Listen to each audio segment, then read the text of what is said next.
To video or not to video? That is the question, or at least that seems to be the question in the last few weeks as Apple Podcasts announced that they are going to be optimizing their platform for video podcasts in the very near future. Now, if you are like many of my clients or many of the people that are connected with me, you might only have an audio podcast. And you might be asking yourself the question, do you really need a video podcast? Today, we're going to go into my recommendations, the data, as well as the fact that I have a video podcast and what I specifically use it for.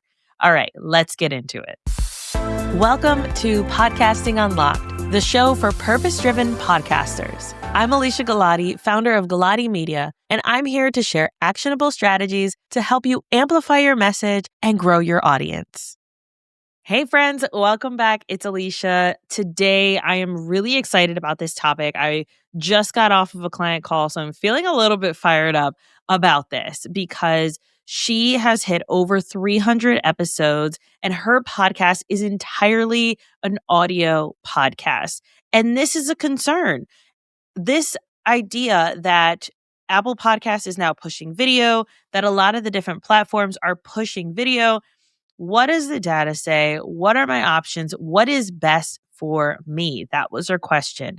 And so, first and foremost, I want to acknowledge that right now there is a lot of hype around video, and you're going to have every guru under the sun screaming that if you're not on YouTube, your podcast is dead. I also understand that you are an extremely busy individual. You're probably running a business. You might have a family that you're taking care of, whether that's kids or parents. You might be married or have a partner. You are trying to protect your own mental health and peace while the world feels like it's kind of burning around us. This idea of adding video might feel like just another thing to do. And for many of you, it probably would be just another thing to do with no actual ROI. I believe strongly that there is no universal right way to podcast. You get to decide what's going to work best for you, and you get to decide that based on your current capacity and your business goals. If your current capacity does not allow you to do video, nix it. End of episode. But if you want to have more information behind it, let's get into it. All right, what are the stats actually saying about video and how podcast listeners specifically use their information? Now, this information I pulled was from the Edison Research's Infinite Dial. I pulled it in 2026, early 2026. So if you're looking at a future information industry reports, they might be a little different. But as of right now, let's talk about YouTube. YouTube in the last year or two did create a better podcast specific platform after sunsetting Google Play Music, which is where you were able to listen to podcasts before via the Google ecosystem. Now, YouTube has become one of the number one destinations for podcast discovery. A lot of listeners do prefer to have the video playing in the background. That is part of it. And I think that's why a lot of people are pushing for video. I moved to video at the beginning of 2024. So I've been doing this for 2 years now. And I have spent a lot of time, effort, money, mental space trying to make sure that my podcast was video first for YouTube, but also had the element of I want an incredible audio experience for my listeners. And going back to what is your capacity and what is your goal, I have had the capacity over the last 2 years to hire the work out. I have one of my team members who does the video editing for my podcast. I do not personally edit my podcast because I have other clients that I need to be working on who are a little more time intensive or spaciousness intensive than my podcast. And so one of my team members handles editing it. So capacity wise, check. Business goals wise, this was the priority. I wanted 2024 and 2025 to be focused very heavily on SEO. So I knew even before YouTube pushed that we were going to be moving the podcast over there as an option, I knew that I wanted to ensure that my show was showing up everywhere it needed to and that people were able to hear it or watch it wherever they were. So that was really important. And that has paid off for me, but that was my goal. My goal was SEO. Now, another part of the data that we need to talk about is the intimacy of audio. So while YouTube is a really great place for finding new podcasts, YouTube videos are still seeing a massive drop off after 5 to 10 minutes of the video, where audio podcast listeners are actually listening to 70 to 80% of the episode because they're listening as they're doing other things, which I think is the focus here. When we think about podcasts or when we think about how our listener is consuming content, it's important that we think about what their life is like. Are they someone who puts it up on their screen at home and then just goes and does maybe dishes or cooks and kind of has it in the background? Or are they someone who goes for a run and listens to the podcast then? Or maybe there's someone who has a longer commute and so they have space during their commute to listen to your podcast. These are all things that you have to consider, the type of content you're creating, the type of name and brand that you're trying to establish, but also what does your listener actually want? And this might be worth sending an email to your listeners or your subscribers and finding out, hey, I would love to know, how are you listening to this podcast? What are the ways that you are enjoying it? Does video make sense? Are you someone who would watch videos of the podcast, or do you tend to listen to audio? We also have to consider that podcasts actually predate YouTube by a year or two. There were also some audio blogs that were happening in 2003, and around 2003 to 2004, we have the very first actual podcast as we understand it today. And then YouTube came out in 2005. So podcasting has always at its core been an audio medium. Now, people like Joe Rogan have normalized this idea that we have to have a video podcast as well. But that works for certain people. I don't think that it works for everyone. Another thing that we have to consider when we're looking at the data and understanding whether a video podcast is right for us is that statistically, adding high quality video to a podcast is going to increase your production time 2 to 3 times what you're already doing. So you might be editing video, correcting the color if that's something that you want to do, formatting it for all the different platforms, uploading it to all the different platforms, adding in that extra element of, okay, if I'm going on YouTube, then I need to make sure that I'm also adding in the YouTube title, the YouTube description, which are going to be different than your podcast title and your podcast description. Now, the caveat here is that some of these platforms, you're going to be able to take the video from your podcast hosting platform where you currently already house your audio, and then they are going to push it out. I'm going to call it now. I actually don't think a lot of these hosting platforms are going to go that way. And I think the reason is because of capacity. The video files are so much bigger than your audio files. And that means that these smaller businesses like Captivate, like Buzzsprout, hosting platforms like that, I'm even thinking Substack also has its own hosting as well, Transistor, I don't know that they have unlimited capacity for storing this information. And I know as someone who has been using Buzzsprout from the very start of my podcasting journey back in 2018, that Buzzsprout is very likely to just stay audio. They have been very open that they are an audio first platform. They want their podcasts to be audio first.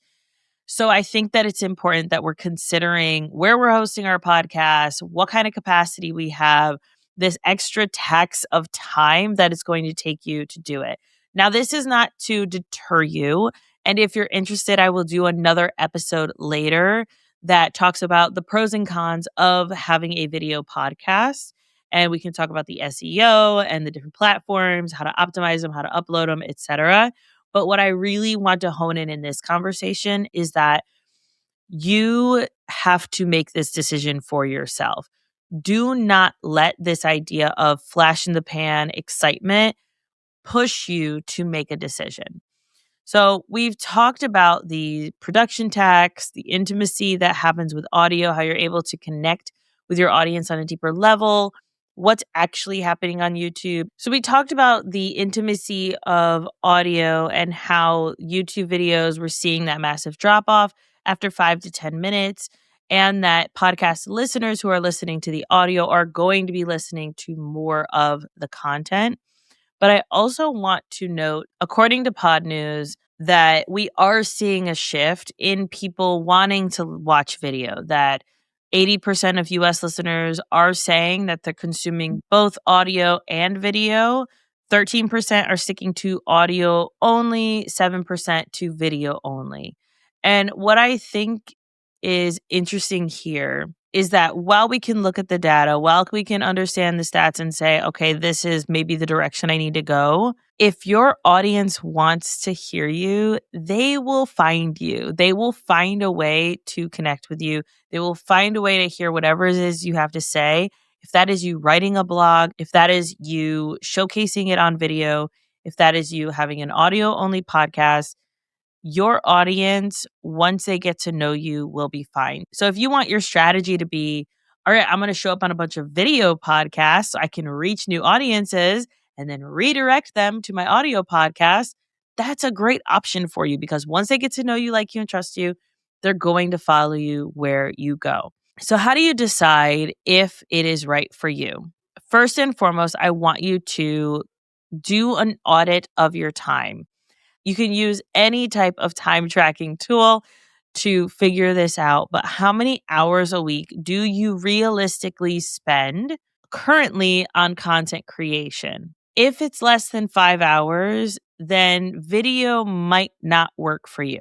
If you're spending more than 5 hours, then it might be worth checking out to see if video will help you streamline, or maybe if there's different things that you can do on the video element that will take you less time than fixing or adjusting or tweaking on the audio element. If you are creating video shorts but doing an audio podcast, what tools are you using? Are you using Riverside to create those shorts where you don't have to edit the full video? What are you using to record your podcast episodes? Does that mean that you have to change your current process? If you're already recording in Audacity or in GarageBand, then it doesn't make sense to willy-nilly just switch over to a video podcast. But if you are someone who's considering, hey, this is a business goal I have, by all means, move over to video, but do it strategically. And that's something that I can talk you through if you need support around that, or if you want some help in identifying if this is the right step for you. You can book a free consultation. We can talk about this and so much more. Go to helpmypod.com and you'll be able to see the link for a free consultation right there. You also don't have to do a ton of video editing. And this is where I think people get hung up, is that they think they need transitions and they need sound effects and they need photos flying in and out and added to the background. And you don't need all that for a video podcast. Sure, there are shows that do that and do that well. We even help and support clients who have those types of elements to their podcasts where they record and then we handle all that extra stuff. But there is a middle ground, especially if you are someone who is doing it yourself. And this is what my show looks like, where there is not a lot of overlay. I have templates and processes in place. We use tools that are in our editing software, which we use Descript to edit the video. And you can just do minimal editing. If you're already doing minimal editing on your audio, do minimal editing on your video and throw an intro and an outro on there. You can create those fairly easily on Canva and then throw that up on the platforms. Or you could do an audio only podcast, but then grab those 2-minute clips. Like I mentioned, if you're recording in Riverside, you can easily grab those clips. Or if you're recording in StreamYard as well, I believe, does those clips for you using their AI tools. So you can grab those if that's something that you want to use for social media promotion. You could also go the route of the static audiogram, but I actually don't recommend that because I don't think that that works well on YouTube. And even though you might think, well, it at least gets a video up there, I don't recommend it. I think with video, you can decide how much editing you do, if you want to do a little bit or a lot, or you can find this middle ground of the video clips, but the audio podcasts. I want to remind you that a consistent, high value audio podcast is always going to outperform an inconsistent, very stressful video podcast that leads you to burn out. So always go back to your capacity. If you have the capacity financially to hire someone like myself, like my team, to support you in making this transition, then that's awesome. But if you don't give yourself the headache and don't let this be the thing that makes you burn out from your podcast. So I want to give you permission to choose yourself and your capacity over whatever the algorithm and whatever the gurus are telling you to do. Like I said at the beginning, this show is all about showing you and encouraging you that there's no one right way to podcast. If you want to have a video podcast, awesome. If you want to have an audio podcast, awesome. If you want to do a limited series because you don't have capacity to be podcasting for the next 3 years, awesome.